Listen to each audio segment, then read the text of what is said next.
This is Women Talking Mitzvot, brought to you by Deracheha and the Stella K. Abraham Migdal Oz Women's Beit Midrash as part of their commitment to bringing women's spiritual worlds into halachik discourse.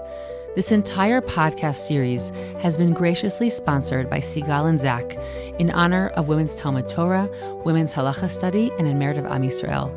All of these episodes draw on the rich sources and discussions of women and mitzvot on Deracheha.org.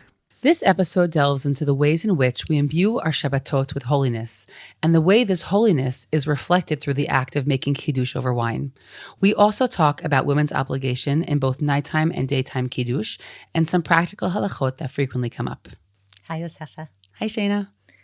We're here today to discuss the mitzvah of Kiddush, which is one of those mitzvot that many Jews, even those who are not fully observant, are aware of, especially in Israel.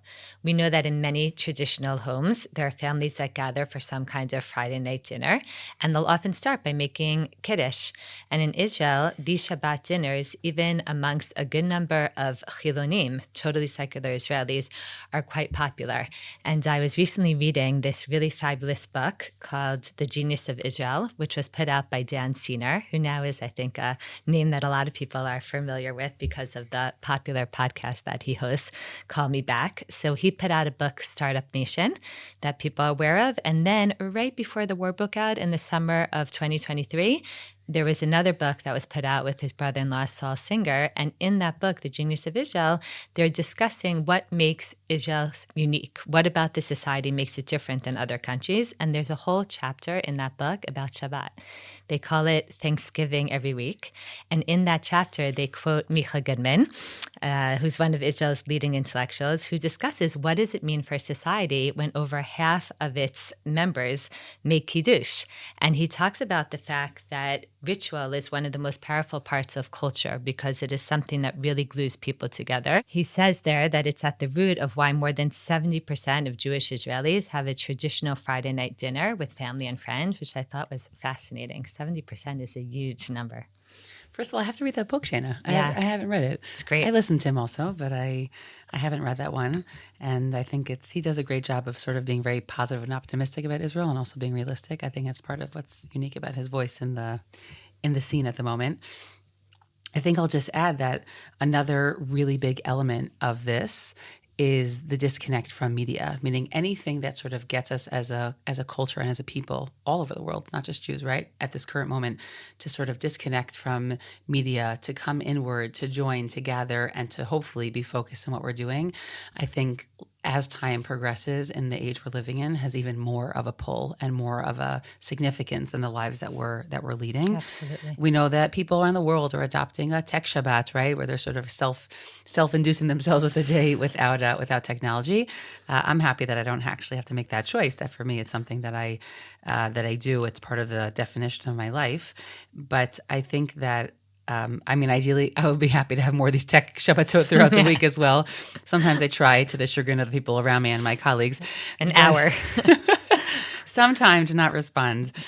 But it also reminds me of this idea that I discovered a long time ago in one of our Hirsch's somewhat like lesser known books. It's a known book. It's Choriv. It's where he really describes a lot of reasons behind different mitzvot. He chooses which ones.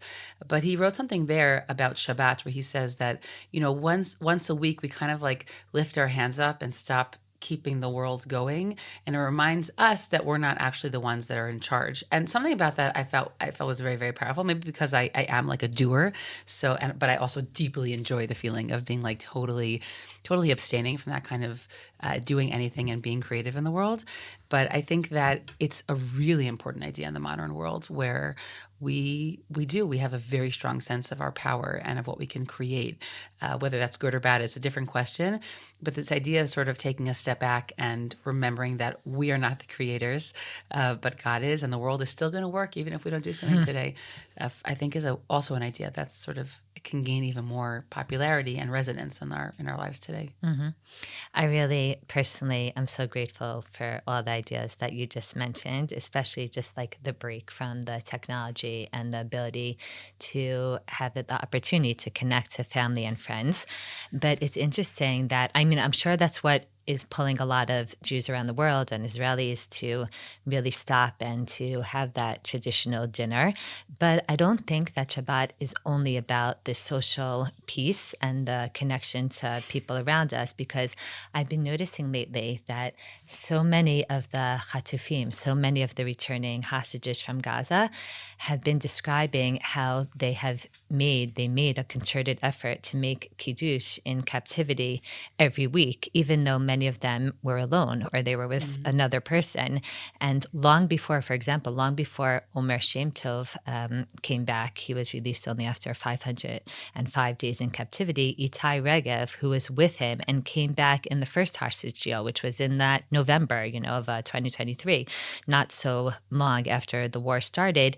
One of the first things that he did was tell Omer's parents that Omer was observing Shabbat in captivity and that he was making an effort to make Kiddush every week. And he said that somehow they even convinced the terrorists to bring them a bottle of grape juice, and that they saved that bottle for Kiddush, and they made sure to keep track of the days of the week. And then when Omer himself came out, he shared that bottle lasted half a year, and we made Kiddush on it dozens of times. And he said that the grape juice never spoiled, the bottle never emptied, and it was my personal version, he said, of the miracle of the oil flask that we discussed, around Hanukkah time, that just this feeling of a mitzvah that you're holding on to. And other hostages also. Elia Cohen sent a message to his mother that he was making Kiddush every Shabbat and saying brachot every morning. Eli Sharabi wrote about this in his book Chatuf, in his book Hostage, that he made sure to say Kiddush every Friday night. And he describes in that book, and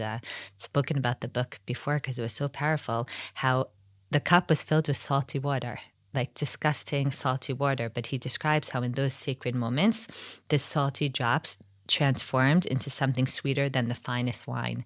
And that saying the words of the Kiddush would give him faith. And they would also connect him in this very strong way to his mother and to his memories of saying Kiddush in his home. And as I was reading these and thinking about these, and discussing them, I was also talking about them with Laurie Novick, who's the founder of Deracheha, and she told me that it was reminding her of a piece from Elie Wiesel, who I didn't read this book. It's called The Sermon of Hell's Gate. And in there, he quotes a fellow inmate, which as she was telling me this, I'm like, I think I heard this at some point, someone quote this, but there was a fellow inmate of his in the concentration camp, Shimon Suker, who said he announced to all of the inmates with him that soon we have to recite the Kiddush, but we have nothing over which to say the blessing. Not even a morsel of bread remains from today's meal. Let us lift our soup bowls to our eyes and fill them with our tears. Over these tears, we will say Kiddush for the Almighty, which is so crazy. Like so moving and so crazy. Like what's driving people in these really difficult circumstances to want to make Kiddush? And what I come back to is something that I've read in several different books from Echad Ha'am, the Zionist thinker and writer, who said more than the Jewish people have kept Shabbat, Shabbat has kept the Jewish people, meaning that there's something about tapping into that experience of Shabbat, which is just this really crucial force for Jews in preserving a sense of unity or a sense of something greater, a sense of community, a sense of something spiritual, a connection to God.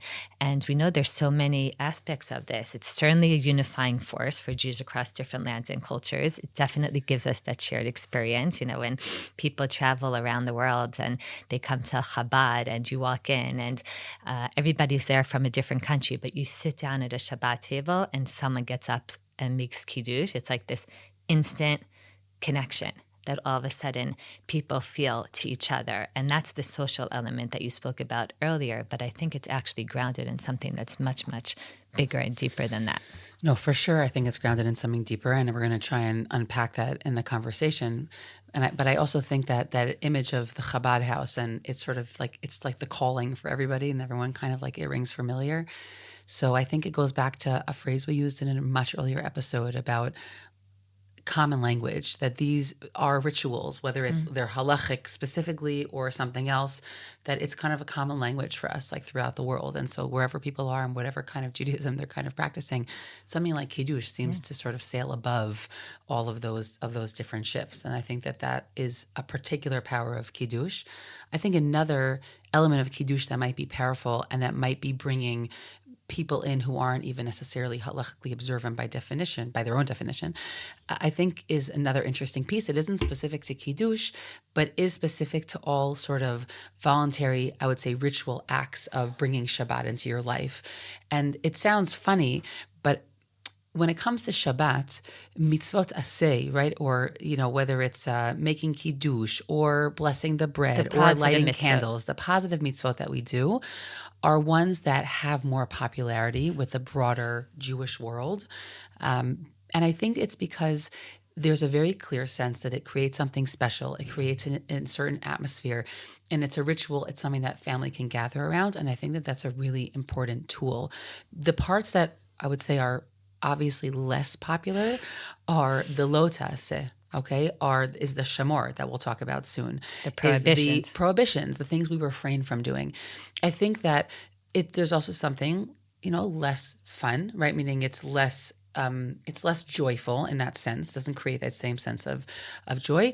But another piece about it is also because when we refrain from something, for some reason as humans, I think it reminds us of how it creates those differences between us. It's what makes, well, that family does that thing, or that family does that thing. When often, by the way, it's what that family doesn't do or that family doesn't do. Meaning it's sometimes the act of what we refrain from ends up being a bigger defining feature than the things that we do. Mm-hmm. And I don't exactly know how to explain that, but it feels that there's a truth to that in my heart when I observe these phenomenon.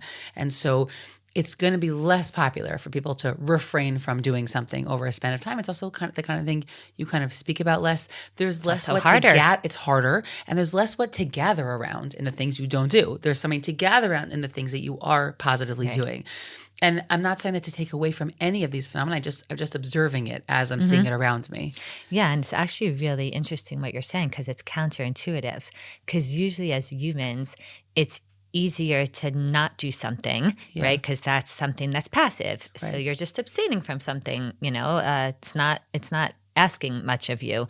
Whereas when we want people to do something proactive that requires effort, oftentimes that's harder. But I think you're absolutely right that when it comes to Shabbat, it's the reverse because abstaining here means stopping to do all the regular routine things that are part of our life. And it's really hard to separate from those things, especially when you're like, okay, God rested, but like turning on the TV or using my phone, like that's not necessarily right. We sometimes think of rest in a very concrete way, and that's not necessarily what the Torah meant by rest, but the positive things that you're describing, like lighting candles and making kiddush and sitting down for a family meal, that like elevates the day and that brings this different sense of sanctity into the home. And I think that's why it's easier for people to tap into that. But I do want to point out that often in a colloquial sense, when we talk about Shabbat, we talk about being Shomer Shabbat, observing Shabbat. And observing Shabbat, the Shamor part, the Shmirah of Shabbat, is talking about abstaining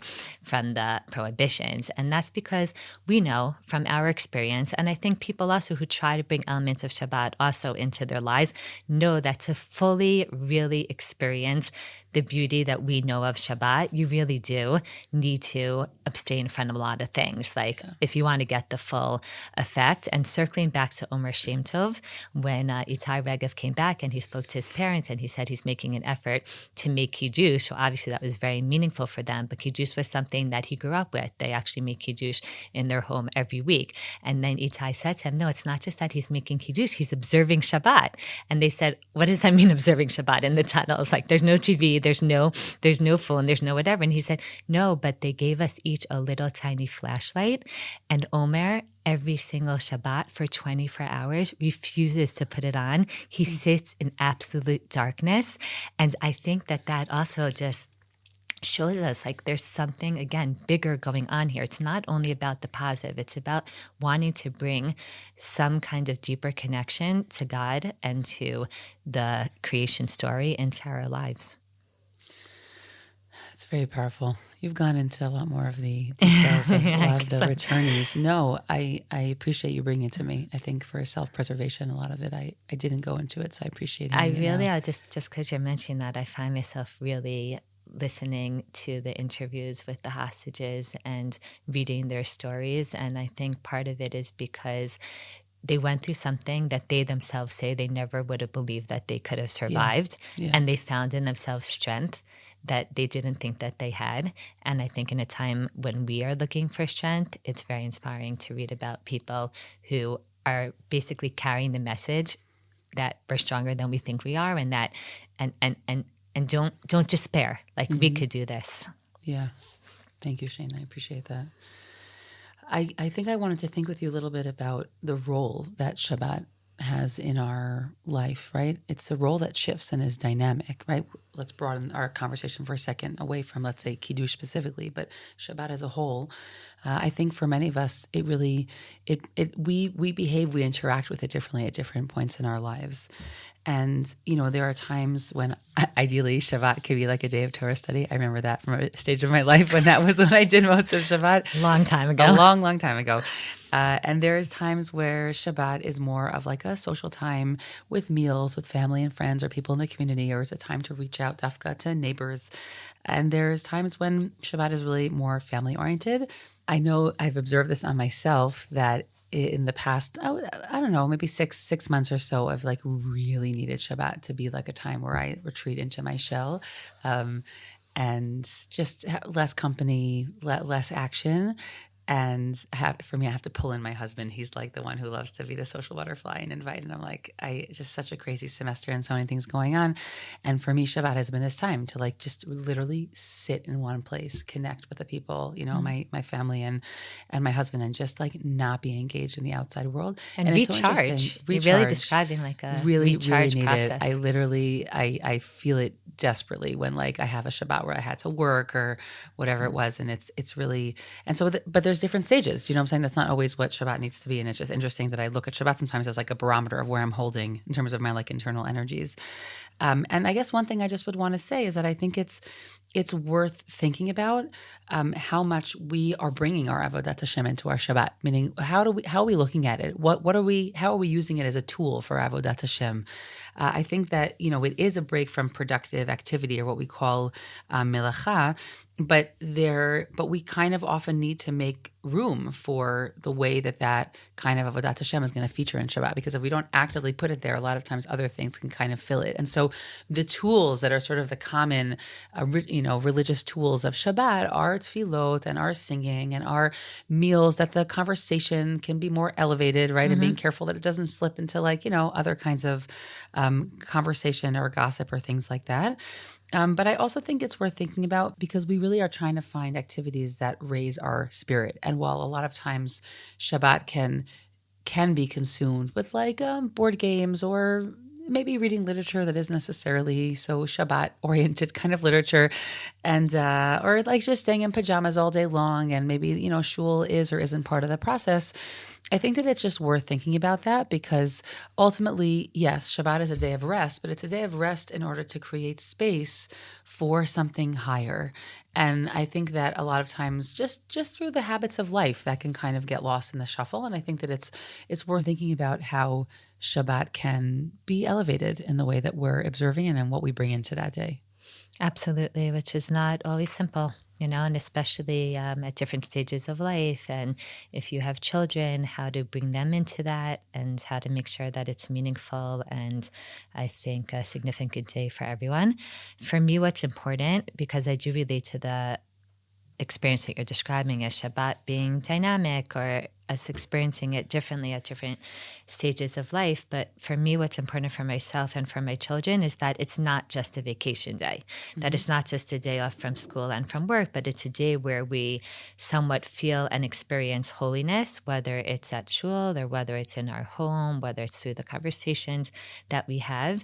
And we often refer to Shabbat as Shabbat Kodesh, or where you and I grew up, Shabbos Kodesh, even lots of songs around that word that people love to sing. And the reason that we refer to it as Shabbat Kodesh is because the word Kedusha is a word that often appears alongside Shabbat when the Torah is describing it. So we know that the mitzvah of Shabbat appears numerous times throughout the Torah, and two of those times that really stand out are in the fourth commandment of the Aseret HaDibrot.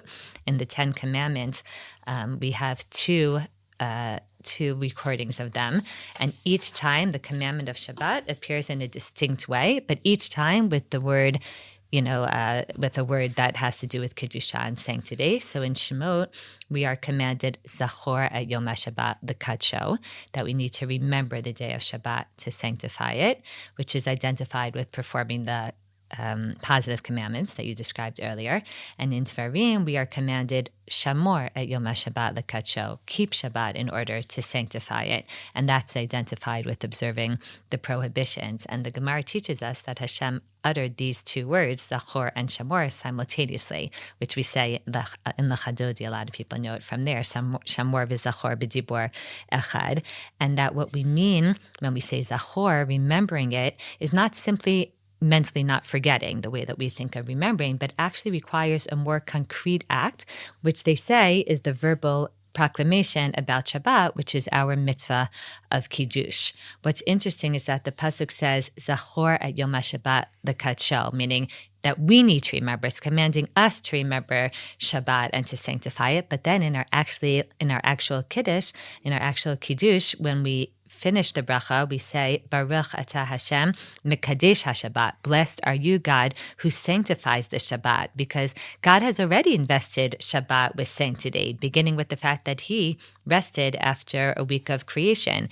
So when we make Kiddush, we're either coming as humans to recognize the God-given sanctity that this day already has, which is how the Rambam thinks of it, or the Ramban believes that when we make Kiddush, what we're doing is adding to and actively investing Shabbat with this extra Kedusha, which is amazing because it means that Kiddush is like this meeting point between Hashem's Kedusha that He gave to Shabbat and us as humans, adding to Kedusha on our own. And I think that that's a really important concept that also we discuss on the Deracheha website, that how Shabbat is like this awesome day because it's this mix of what God brings to it and then what we as humans do with it. It's not just that on Shabbat we're mekabel the Shabbat, that we accept Shabbat and we welcome it into our lives and we embrace it. We're also mekadesh Shabbat. We ourselves also do things to sanctify it. And one of those main things that we do is begin the day by saying Kiddush and by actually proclaiming, these words of Kedusha over Shabbat. So, Shana, I just wanted to pull back a layer on that for a minute because we use the word Kedusha, but I think we often don't know what it means. Meaning we translate it as holiness. What is that? But the word is kind of holy, meaning it has a hole. I don't think many of us know, like it sort of is this thing that we say, but we don't really know what it is. And a treatise on all the different views of Kedusha throughout the centuries would be a whole episode. But I just wanted to bring a few ideas that I think are helpful. And I think that they're helpful also to think about what is Shabbat coming to do. Kiddush as sort of an emblem or the entryway of Shabbat. But there have been all different approaches to what this means and why Shabbat is bichlal a representation of something that is kadosh in the world. So I just wanted to start maybe even with the first one that we often think about of when we the refrain in Kiddushim to you in Parshat Kiddushim, you should be kadosh. So the commentary that often gets taught in, let's say, in a school system is the Midrash refracted through Rashi, which is prushim to you, that you should be separated. And that goes to this idea of the prohibitions, of the things we don't do, right? But that's one view. But the idea being that when you don't do something, you allow something holier to come in its place. But it kind of, by definition, has a slightly more negative perspective. Meaning like you create a void that then is filled with Kedusha. Yeah, exactly. You create a void. But there, I would say that oftentimes people can a little bit get lost between the tool itself and what you're trying to bring in. Like often people sort of focus on what they're not doing, but then they don't necessarily go the next step to think about what am I bringing in, right? Okay, which is more like the ruach and meeting the spirit of HaKadosh Baruch Hu. It's a next stage level. Other societies sometimes get lost in the stepping back and then just go straight for the ruach. So it depends where they are. But another piece that also is, I think for me is very meaningful. I'm going to say it in the name of Rav Kook, but it's really just refracting Kabbalistic thinking throughout the centuries. It's not just Rav Kook. It's all of much of Kabbalistic thinking and Lurianic Kabbalah. But the idea that holiness, meaning God's presence, is everywhere. And what we need to do is in everything we do, try and connect to the presence of God that permeates the whole world. It kind of goes back to this initial philosophical question of if God is everywhere, how are we even able to exist here? Oh, it must be that God actually condenses himself. He's mitzamtzim in all different elements of the world. And so our job is to kind of figure out, to touch where God is throughout the world. And so we do these acts like keeping Shabbat or making Kiddush. We're engaged in mitzvot, that every time we do mitzvot, we're like touching God's presence in the world. Okay, that's like another very pervasive view of what Kedusha means. Nice. I don't think that becomes concrete for anybody hearing that, but I think it gives it a frame of how to think about it. But what you said before actually really connects to, and again, many have said it, but I'll just say that if anyone wants to read a beautiful treatise on what the word Kedusha means or the different phrases, Rabbi Sachs's introduction to the book of Vayikra, in my mind, is his best introduction in all of his. Because Vayikra is an entire sefer about Kedusha. Exactly. And he in his introduction, he has a treatise on basically what is Kedusha, and it's really beautiful. So that's a great place to read this idea. But you can say it through all different voices throughout history have said these ideas, which is essentially, if you think about where we use the word Kedusha, so it comes up in a place, meaning the Mikdash or the Mishkan, that is Kadosh, and we use it about elements of time, right? In our case, about Shabbat, but you also have it about the Chagim, right? We use Kedusha describing those two different realms of life. And the idea kind of goes like this. Meaning space and time. Exactly. Rav Soloveitchik writes about this also in some seminal essays of his, of this Kedusha and spaces of time.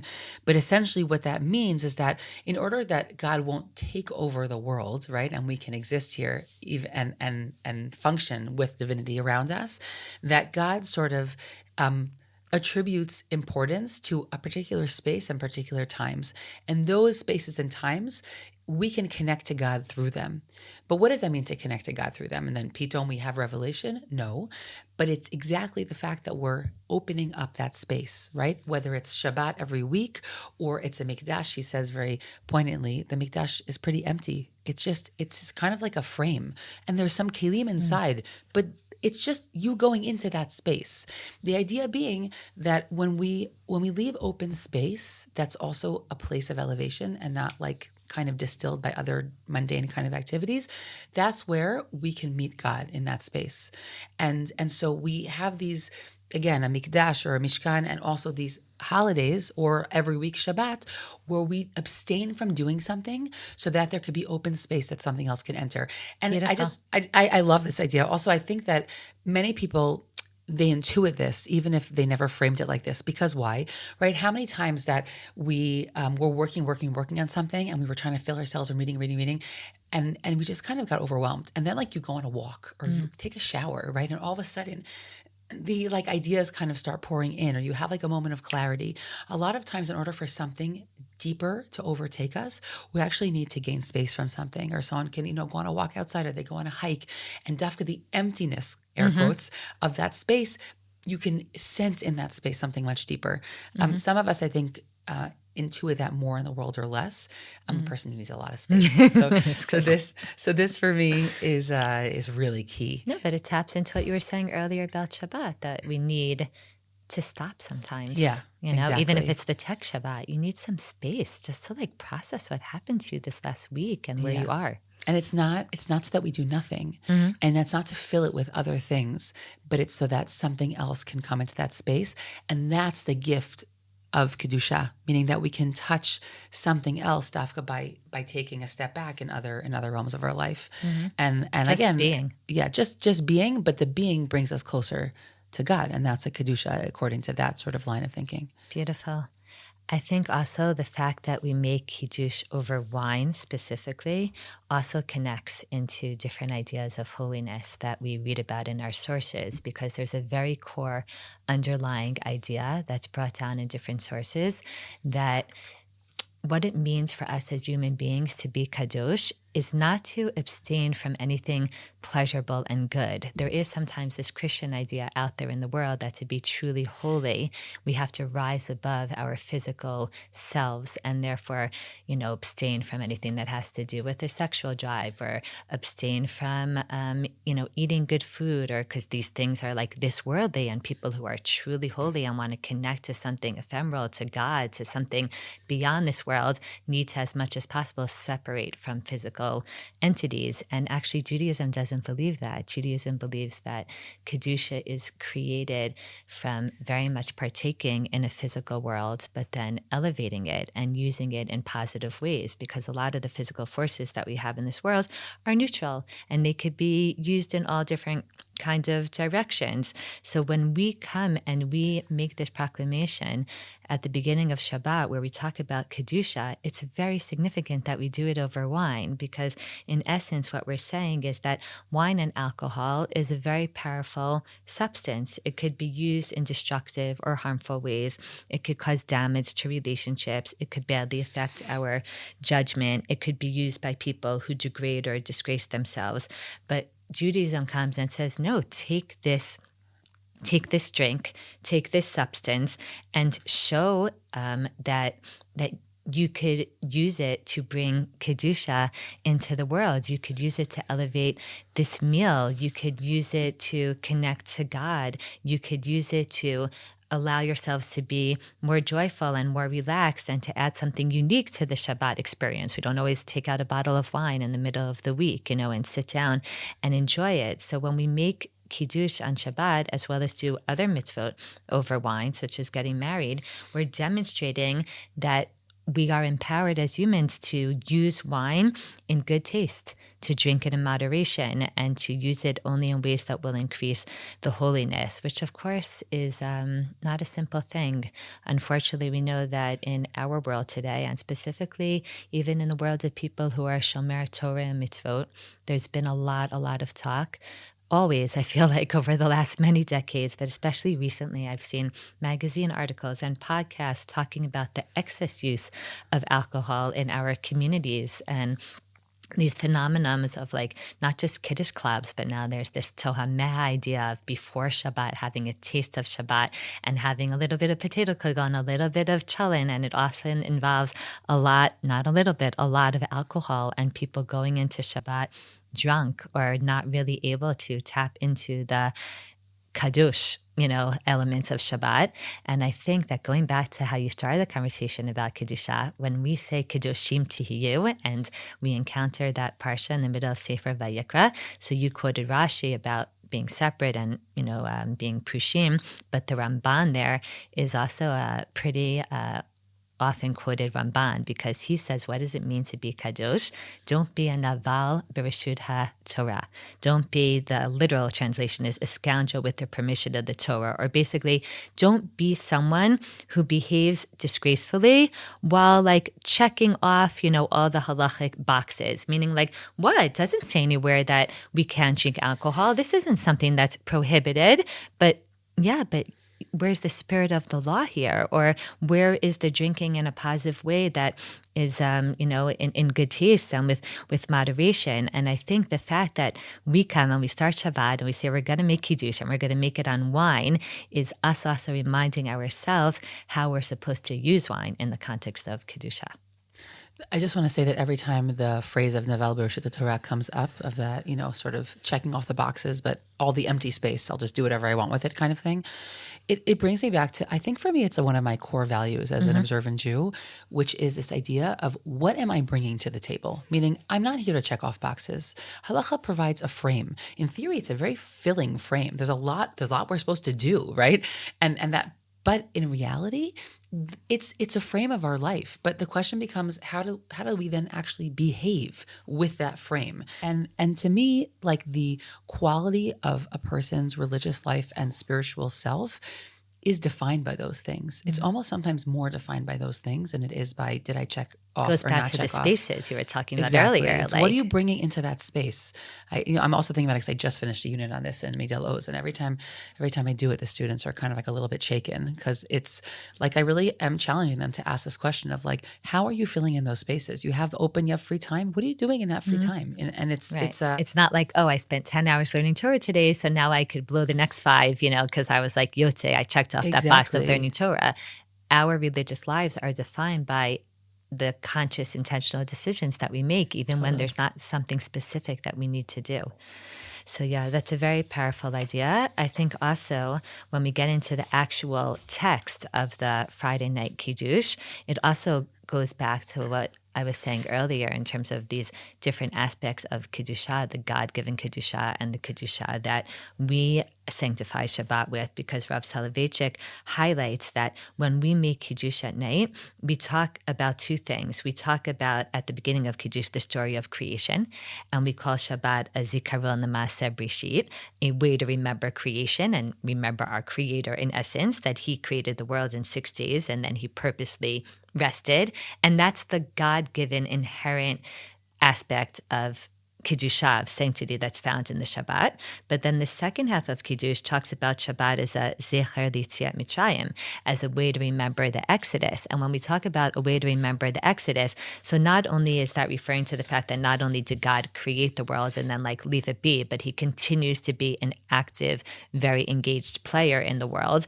But it also is reminding us that what happened when we left Mitzrayim, what happened when we left Egypt, we were given the very first mitzvah of Kiddush HaChodesh, of sanctifying the new month. And when we sanctify the new month, what we do as people is show that we as people are going to sanctify the new moon and we are going to declare the new month. And then that allows us to then sanctify the holy days of that month if there are chagim there.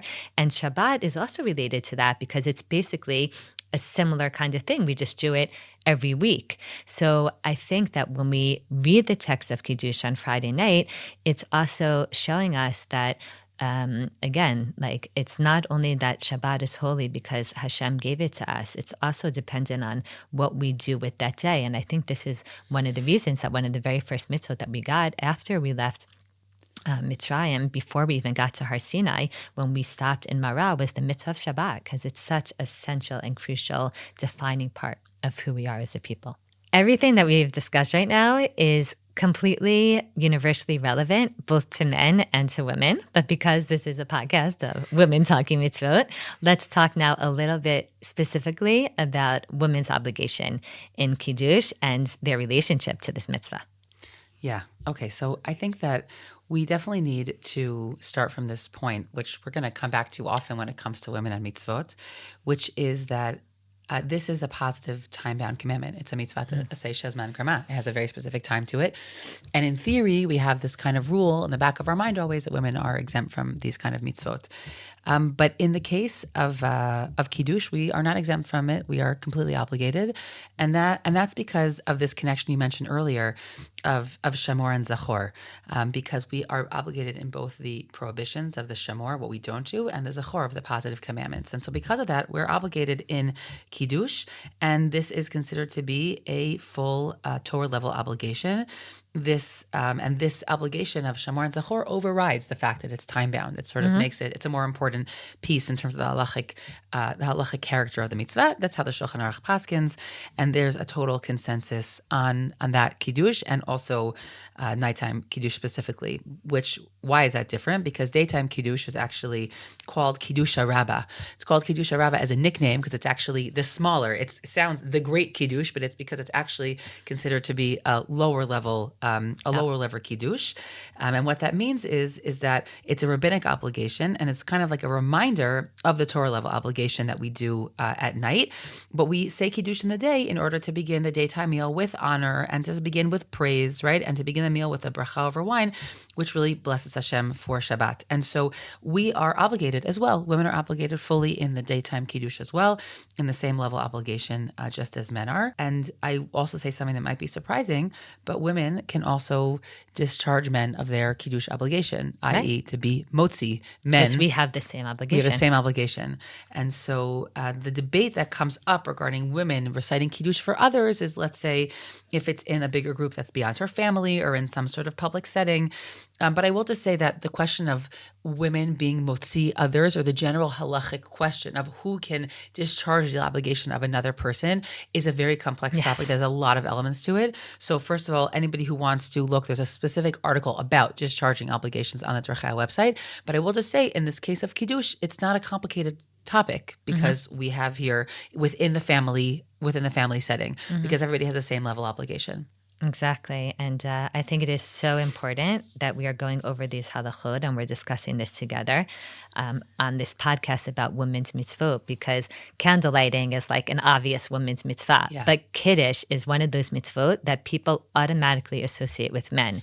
Now, it could be because many people grew up in homes where their fathers made Kiddush, or they went to shul and the rabbi made Kiddush. So in our heads, it's associated with like a male mitzvah. And also a lot of times in Gan, in nursery, when we have the Shabbat party, the Shabbos party on Friday afternoon. So there's the Ima Shel Shabbat, the Shabbos Ima, and there's the Ava Shel Shabbat, the Shabbos Abba. And of course, the Ima Shel Shabbat lights the candles. And of course, the Ava Shel Shabbat has to bring the grape juice for the Gan, and he makes Kiddush. So it's often a surprise when women learn, or they find out, or they are told that they are just as obligated as men, which means a few things. First of all, women who are eating on their own should, of course, feel absolutely comfortable making Kiddush for themselves. So this could be a group of students in a midrashah. This could be a group of single women who are eating together. This could be new mothers in a maternity ward in a hospital dining room. This could be a single mom eating with her children, or this could be a woman whose husband is in home that Shabbat, or maybe he just hasn't come home from shul yet. Absolutely, pour yourself that cup and make Kiddush. It's not an issue at all. And as you said, the Shulchan Aruch holds that a woman can even discharge a man's obligation. The only place where a discussion comes up and where there's different perspectives is about, should women be making Kiddush for men who aren't part, of her household? But again, on a straightforward halachic sense, in terms of discharging their obligation, that's not the issue. It's more in terms of, does she feel appropriate? Do they feel comfortable? Other issues that are beyond the actual specific issue of being motzi someone and discharging someone's obligation in Kiddush. And here, just on a personal level, I've heard different things from different women. There are some women in these situations who don't flinch. They're like, I am, like the Baal. Exactly. Yeah. I am the Baalat Habayit. This is my house. I make Kiddush all the time on Friday night, on Shabbat, whatever. So yes, thank God I am hosting and I have people over, but I'm not giving up this, thing that I always do. They feel ownership over the mitzvah and they're proud to be able to make it. But there are other women who feel less comfortable because either they feel like imposters or because they find it emotionally difficult, depending on their circumstances, right? Like, we know it's really hard that life doesn't always turn out the way that we want it to. And sometimes when a woman is in a situation where she is the one making Kiddush, it could be painful. It could be painful because it's a reminder of her husband who has passed. It could be painful because it's a reminder of a difficult divorce. It could be painful because she wishes that she was in another situation where there was someone standing next to her where he was making Kiddush. And in all of these situations, each woman will obviously choose how to navigate it in a way that feels right to her. But what's important for me to say is that as a community, we should be aware that A, women are obligated in Kiddush, and B, that on a pure halachic level, there's no issue to make it for a man. So if a man ever finds himself at a meal like this, he doesn't have to feel like, oh no, maybe I wasn't. Exactly, maybe I wasn't, maybe I doesn't yotze. And I think as a community, it behooves us to do everything that we can to empower women and help them feel comfortable in this realm. I'm laughing as you're saying this because my mother literally, hi mom, if you're listening, my mother just told me this story that my father passed away 9 years ago. And so she's had many years to sort of practice, doing these mitzvot on her own. But she said something changed recently, and she had like a whole bunch of people over this past Shabbat, and she like made Kiddush, and she had always been cutting the challah. I think Kiddush was newish, and she just told me this on the phone a few days ago. She's like, I made Kiddush, and everyone was so impressed. And I said, Kol hakavod, mom, you are Baalat Habayit. This is good. I was thinking about that because I just had this conversation with her. These are really real life things. They're very real life, and they are very sensitive. So I also always appreciate that, like, you're able to paint the real picture of all the different situations that people are in. There's no judgment. Home. Like, not the same thing is right for everyone, and it's important that we just give space so that everyone feels that they could find the solution or the thing that's going to be the most that's going to feel the most right for them. Totally. And I also just want to bring up one sort of general point and one more specific one, which is that generally, as we said earlier, Kiddushes were said over wine. By the way, I'm also laughing at that because my husband does not drink wine, so we never, ever, ever use wine. We always use grape juice. I grew up in a house like that. We only ever had grape juice. So I think we had a combination, but in my house, like it's just it's a non-issue. It was enacted over wine, or that which is similar to wine. And even though that one person usually recites the Kiddush and is motzi everybody else, and it's enough for them to drink sort of a cheekful of wine, it's also preferable that everybody present also has some of it to drink. Typically, cups are poured out for each person that's there for the Kiddush, or then maybe they pass it around, or there's different ways. Every family does this differently, depending on their like germ sensitivity and things like that. But I will just say that that's the general reality. But this does raise a very particular kind of question when it comes to couples who are in nida, which is the time from woman gets her period until she goes to the mikvah. And during this time of one of the many halachot, as we call them, or the ways that couples sort of are distanced from each other during this time. So one of them is that they're not supposed to pour or serve each other wine or grape juice. Okay. And they're not even supposed to, let's say, pour it and then designate it for the spouse. So that doesn't help. And so what sometimes comes up for couples is that they can feel uncomfortable, that maybe, if they do something that looks unusual, that people who are there, whether it's their children or guests, will know their status. And this question comes up in a whole bunch of ways with couples when they're like concerned about that. And I think there's different ways to approach this question and how people feel about it. Of course, whether someone does or doesn't pour something doesn't mean that the people there know what's going on, later that day in the privacy of a couple's personal space. Like maybe they can get a sense, but I don't think most people are necessarily thinking that way. But sometimes couples can feel uncomfortable, like it's a window into their personal status. And so I will just say that there are many suggestions.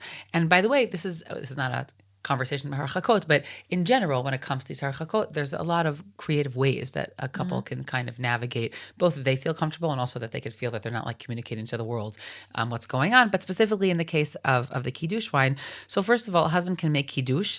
He can drink from it and he can put the cup down, and the wife can then drink it from him. Right, because she's allowed to have, right, exactly.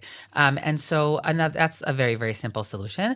But if she doesn't want to drink from his cup, then he can put the cup down before he drinks, and then she can pour some into her cup first, and then he can drink after. And also, if other people are present, you can also just pass the cup around to other people, and then it can come back to the wife, because once there are other people that are also drinking from it, it's not an issue. Really, the only thing that they can't do is for him to make Kiddush and pour out wine that's designated for her. Exactly. Right? Like even if he pours a lot of cups and he's pouring one that's for her, but it's not designated for her. It doesn't have her name on it. Exactly. I mean, I have a cup from my bat mitzvah with my name on it and lots of little hearts. So like, that's my cup, but like. Do you have it in your house now? It's so funny that you say that, because I'm like, that's my cup. But then I'm like, you know what? It's actually at my parents' house. Yeah. The one that says Yosef Abati is at my parents' house. Maybe I should bring it to my house because I like that cup. My kids, by the way, all have. It's a very Ashkenazi minhag. Yeah. My kids all have silver like kosod with their name on it. Right. So that would be an issue to pour, the cup that has my name on it. But to pour a bunch of little cups, it's not an issue at all. So basically, one of these things hopefully should work for a couple. Yeah. And I'll just say, like, as an aside, another little thing that I sometimes find women raising about this, which I just want to make clear is not something that they should worry about too much, is that sometimes women, they're worried around Kiddush. This is not a halachic thing. This is just like a life thing. They're worried in their early months of pregnancy before they've announced or told anyone that they're expecting that they can't drink wine, and that if they don't drink, everyone's going to know that they're pregnant. And that same feeling of like violation that you described, just like people don't want to feel violated that people know that they're in nida. They don't want to feel violated that people know they're pregnant before they have to. And here, I also just, this is something that everyone could discuss with their own doctor. But from what I understand and in conversations with my doctors, to have a sip of wine is not something that you have to be concerned about. So if you're sitting at a table and they poured everybody wine and they didn't ask you if you want, and now you're like, oh, if I don't drink, everyone's going to be looking at me. I don't think that that's something that somebody has to feel too concerned about. And sometimes that does, come up in different situations. So that's in terms of that. I want to shift now to talk about one last topic that I think is very relevant to women. Relevant, yes, yep. to women around Kiddush, which is the question of what you can and cannot eat before you make Kiddush. So on Friday night, the Shabbat meal needs to begin with Kiddush, as we've said many times, and the Shulchan Aruch rules, therefore, that it's prohibited to taste anything, food or drink, even water, before we make Kiddush on Friday night from the time that we accept Shabbat, which for many women is often at candle lighting, or for other people, it might be when they daven or as Shabbat starts.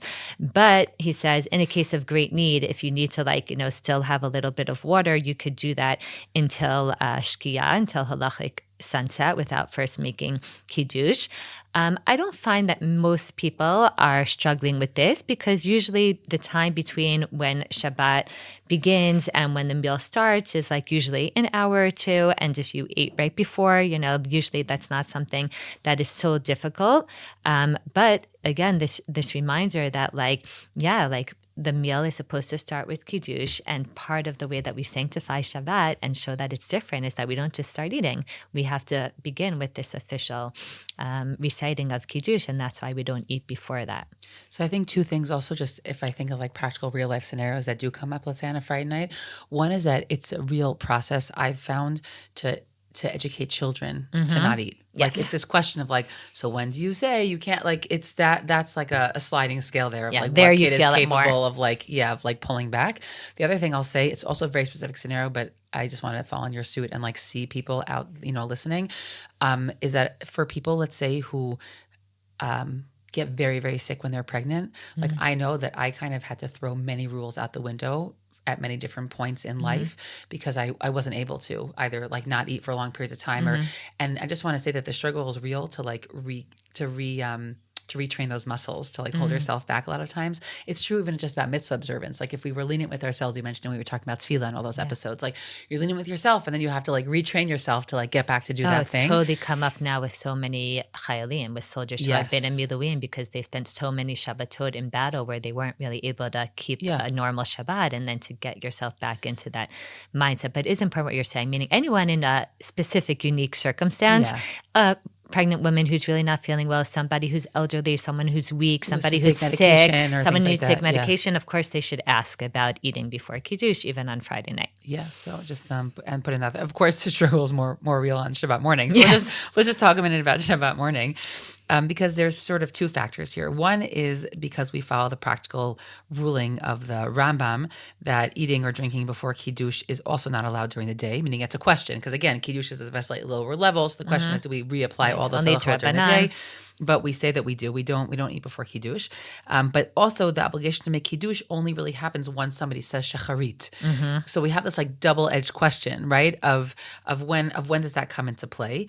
In general, one really isn't supposed to eat or drink before you daven in the morning. So again, in theory, a person gets up, they daven shacharit, they make Kiddush, and then they can eat. But sometimes, for a whole host of reasons, and I would say especially for women, depending on their shul attendance and how their morning is going, that sometimes this could be a little bit less fluid and a little bit less clear about how that goes. But again, ideally, we don't eat before tefillah unless we have some very big need. Again, maybe you'll fill in some contours of that in a moment.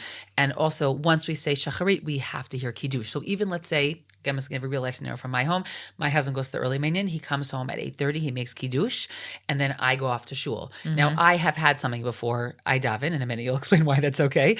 And then when I come home, I can't eat until I make Kiddush, because I daven shacharit. So his Kiddush that I heard at 8:30 in the morning doesn't count anymore for me. Right. So everything that you're saying is very, very, very important. First of all, everybody agrees that on Shabbat morning, if you want to drink water before you daven, that is totally fine. Yeah. You could always drink water before you daven, and you don't need to make Kiddush in order to drink water. If, though, you want to eat or drink anything more than water, then there's different opinions. So the Biur Halacha thinks that Kiddush should be recited by a woman who wants to eat anything before davening, even something small. But Rav Shlomo Zalman Auerbach holds differently than the Biur Halacha, and he thinks that if someone wants to eat or drink before they daven on Shabbat morning, they only need to make Kiddush if they're going to be eating an amount of food that's really significant. That's more like a real meal. And if it's food that's made out of grains, that they would need to say the bracha of mizonot for. So I don't know what you're eating in the morning, but like if somebody gets up and they, want to have a fruit, or they want to have a banana, or they want to have, something small, or they want to have a cup of coffee, or they want to have a rice cake or whatever, and they're not eating something that's similar to a meal. So Rav Shlomo Zalman Auerbach would say that they don't have to make Kiddush, and it's okay for them also, even if they haven't davened yet in that case. For married women, there's also another reason that someone may choose to permit eating before davening without making Kiddush, which is that Rav Moshe Feinstein argues that the obligation of Kiddush should come into effect at a uniform time for the entire household. So if a woman wants to eat, let's say early on Shabbat morning, but it's still early enough that her husband has not yet finished davening shacharit, it could be that since he is not yet obligated to make Kiddush because she still hasn't finished davening, then she's not yet either, and therefore she could eat before she davens without making Kiddush, okay? But one last thing to note is that there are often women who are busy with children at home, whether it's Shabbat or a regular weekday, who may not daven all of tefillah, or who might sometimes say Berkot HaShachar and then eat breakfast and get their kids out the door and then come back to the rest of Shacharit later. And on Shabbat, a woman in a situation like this, she should say or hear Kiddush after she finishes davening, whatever typical for her before she eats. So meaning, let's say, she only usually says a little bit of davening and then she eats, even though she hasn't finished all of Shacharit, she should still be making Kiddush at that point. And the easiest, most simple, straightforward thing to do is that she could literally just say the bracha of Borei Pri HaGafen. She doesn't need to say all the introductory, text that we say before of Zachor Yom HaShabbat or Visham or anything like that. Or if she's making it on liquor, she could just say a shahakol.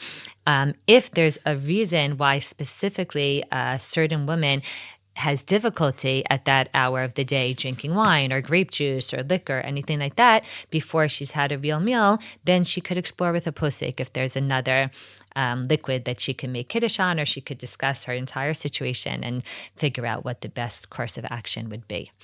So there's a lot of little halachot here, but very relevant ones, I think, to our Shabbat experience. So we covered a lot, both in terms of ideas and in terms of some practical halachot. So given all of that, Yosefa, what's your takeaway for today? I think I have a takeaway from this second part of the conversation, sort of on the halachot, and one from the first. I think on the halachic level, I really hope that we have really cleared the air for a lot of women and letting them know that they're fully obligated and also can discharge the obligation of others. Like, I think that's a piece that is helpful and just clarifying in terms of like how this mitzvah functions. And I think the broader piece about thinking about the nature of what our Shabbat looks like, right? Of how we imbue it with something more than the refraining from something, how we bring our higher selves and create something that's special about Shabbat, I think is also something that I know I'm always thinking about, how to be realistic about that at different stages of life. And I hope that it moves people to think about that a little bit. What about you, Shana? I find myself thinking about the fact that there really are all these technical details, like even now talking about like all the aspects of when to make Kiddush or whatever, I like felt a little bit anxious of like, okay, we're putting this all out there. Someone's exercising, they're cooking, and they're going to be like, well, I'm expected to like remember all this. So I just want to say that even though there are all these technical details around Kiddush, and sometimes Kiddush could feel like something that we have to kind of just check off. I have to make Kiddush so that I could eat. I want to remind myself and all of us that there's really something much deeper and really beautiful going on here, which is our desire to really focus on that inherent Kedusha that Hashem imbued into Shabbat, as well as to think about the ways to sanctify Shabbat ourselves, and that Kiddush is this really beautiful opportunity to do that. And something actually that I always find meaningful in the daytime Kiddush is that there's that paragraph of the Shamru. Like if you don't just say Borei Pri HaGafen and you say some of those paragraphs before, there's a paragraph of the Shamru that sometimes in some homes people sing together. We don't do that, but now I'm like, I think I'm I'm going to, every episode Every I come out with episode you come with something else. You know? Exactly. I went out to shul yesterday, and my husband's like, really? You're going to shul? And I'm like, really? It's from that episode. So anyway, but when I'm in a home where they sing Vishamru, I really appreciate that opportunity to just like stop and think about the words that we're saying, because in that paragraph are these words, B'nei u'bein b'nei Israel oti le'olam. That